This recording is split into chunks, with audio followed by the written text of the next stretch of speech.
Welcome. This is the 9th book review. I'm Yuri Brito, pastor of Providence Church in Pensacola, Florida. The first book I read in the year 2011 is a book entitled Calvinism in the Las Vegas Airport by Richard Mouw. And I read this book in preparation for a study we were doing on the doctrines of grace in our congregation. Of course, over the last 10 years, I have read most of the major biblical and systematic studies on Calvinism. But I think this book is sort of a helpful addition to the ever-increasing market for Calvinistic literature. Richard Mouw is the president. He's also a professor at Fuller Theological Seminary. And in these 127 pages, we'll offer you sort of a glimpse of how he sort of handles himself in the environment he's in, but yet holding to Calvinism. And he has a Reformed Dutch background, and so it's not the Westminster Standards that is going to guide the way he understands Calvinism, but rather he'll sort of be guided by the three forms of unity: the Belgic Confession, the Canons of Dordt, and the Heidelberg Catechism. And the latter, the Heidelberg Catechism, seems the one that is most dear to him. In many ways, it's a more pastoral, more gracious, and sort of a less technical document than other documents in the Reformed world.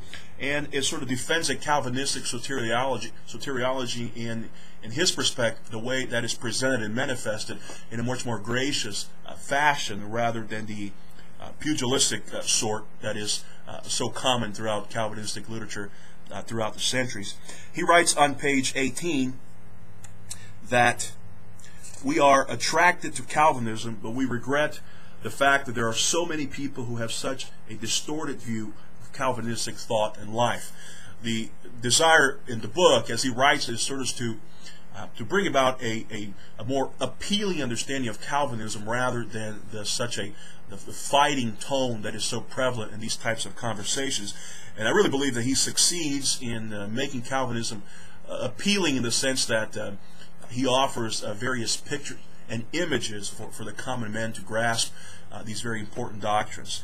Now, Mouw believes that so much of our ancestors used harsh language to sort of expose other people to Calvinism. He doesn't see that as being very positive, and so he tends to read the older documents like the Westminster Standards, the writings of Luther and Calvin. He tends to read them with a tendency to filter out the rhetorical excess that is so prevalent in that type of literature.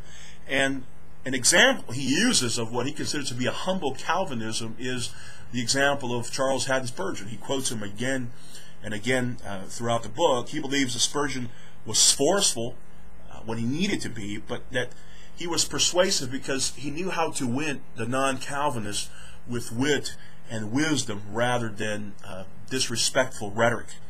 And so Mouw, throughout the book, uses Spurgeon as sort of an example of how Calvinism should look like. He offers a very strong defense, a basic, not a very technical and detailed defense, but a strong defense of the 5 points of Calvinism. He says that he's committed to it, but he has some reservations about limited atonement.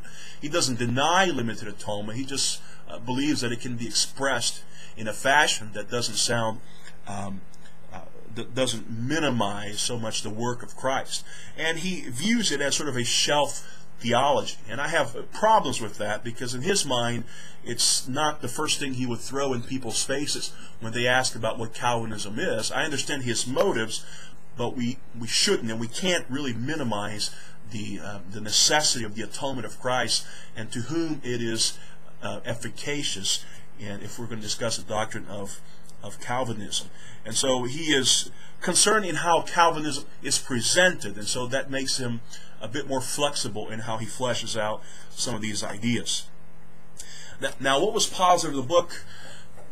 The first thing I think comes out very clearly as you read these pages is that Mouw has a very clear writing. He's a very gifted writer. It's the type of book that I wish I had read when I first became a Calvinist about 10 years ago. He doesn't delve into all the theological arguments. You're not going to find this a very detailed exposition of the 5 points of Calvinism, but it's going to provide a very helpful summary to those who are being introduced to Calvinism for the first time. But secondly, Mouw calls himself a Calvinist, but in his mind, he doesn't believe that being a Calvinist is limited to a particular understanding of soteriology. According to Richard Mouw, to be consistently a Calvinist also means to, in many ways, accept the understanding of Abraham Kuyper and how he viewed the Calvinistic worldview and its effect in culture and in politics. He believes that to be a Calvinist also means embracing a whole life view, an understanding that's not limited to how we view salvation, but a Calvinism that is willing and able and capable of engaging cultural and political endeavors. And so he believes that the entire culture needs to submit to the lordship of Christ, that Christ's lordship applies to every sphere of life. And this is the consistent Calvinist, as he calls it. But finally, another appealing feature of the book is that Mouw is very ecumenical. And that can be a dirty word in some circles, but ecumenism is important. Jesus prayed that we would be one. So Mouw doesn't believe that we ought to gather around a specific group and stay away from the rest of the evangelical world because we have the quote-unquote truth. Mouw believes that we should interact with non-Calvinists, that we should listen to them, that we can learn from them. And so Mouw wants to work with other evangelical groups, in fact, and pursue common causes, issues of pro-life, cultural, political causes, and so on and so forth. So he really desires to have sort of an approach that brings in evangelicals from other theological traditions beyond Calvinism. Now, what was negative about the book? There were some negative things. There were some negative details in the book that I would caution those who are reading it. If you as a pastor are interested in passing this to a young man in your congregation, to a parishioner, there are a few cautionary details I would mention.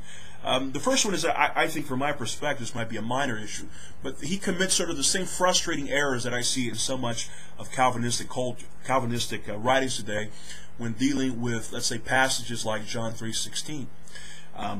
To his credit, he doesn't fall into the trap of taking the word world and limiting it to a few people.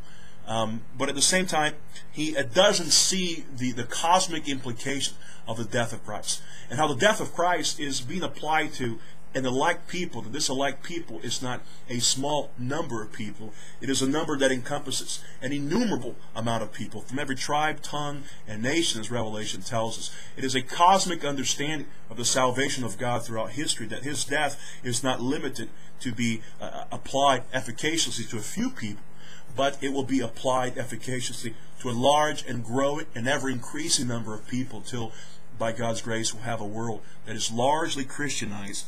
Now, he does quote B.B. Warfield throughout the book, but I would expect that he would take that a little bit further and perhaps look at Warfield's understanding of salvation, specifically how John 3:16 fits into the broad picture of redemption. Secondly, and I think probably the most negative dimension of this book, is that Mouw plays a couple of dangerous games when it comes to wondering about some of his non-Christian friends, and he tends to wonder in a very dangerous fashion. He is being hypothetical about the whole ordeal, but he has a hunch that some of his non-Christian friends, perhaps because of their kindness and because of how they have graciously viewed his Christian faith, that they will stand before the throne of God and Christ will forgive him. Now, this is just a hunch. He doesn't base it in primarily in the pages of Scriptures, but the reality is, of course, for those of us who believe in the Orthodox faith, that the truth is Jesus is the only way to the Father, and it doesn't matter how gracious and kind his rabbi friend might be. Without Jesus, without Messiah, there simply is no salvation. And so that is another word of caution I would give. It's a fine book. It's a helpful introductory book. As a pastor, I will recommend it, but I recommend it with caution. And so I would take all these matters into account and pass it on if you feel comfortable doing. Richard Mouw's Calvinism in the Las Vegas Airport, a very helpful read. Thanks for joining, and we will see you next time.